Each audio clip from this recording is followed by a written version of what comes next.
Are you an aspiring medical science liaison looking for just a little bit of help to break into the MSL world?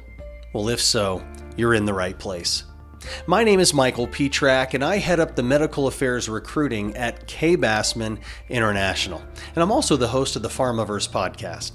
Since 2007, my team and I have placed over 1,200 MSLs, so I'm confident that these insights will help you. Today's insight is to really understand the type and size of company that would hire an introductory MSL. So how would you answer? What do you think? Would a larger company or a smaller company be more likely to hire an introductory MSL? Well, if you answered a larger company, you're right. But why?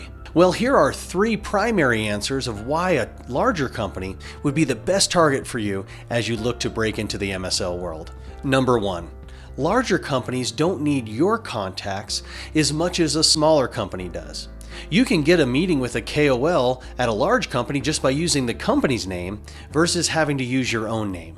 But the smaller company, the less known company, they generally need the MSL's connections to get access to that top KOL. Number 2, larger companies have a more robust training program.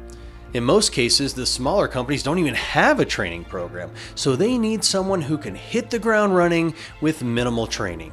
Number 3, larger companies tend to pay less than smaller companies. And so the larger companies have trouble landing the highly paid, experienced MSL who's a free agent, which is good news for you and opens the door for you to break into the MSL world.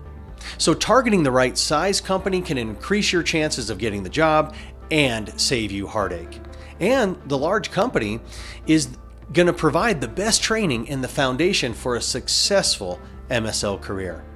Now that's just one of many more insights to come, so make sure you subscribe to the channel so you don't miss any of the upcoming insights, and also feel free to connect with me on LinkedIn.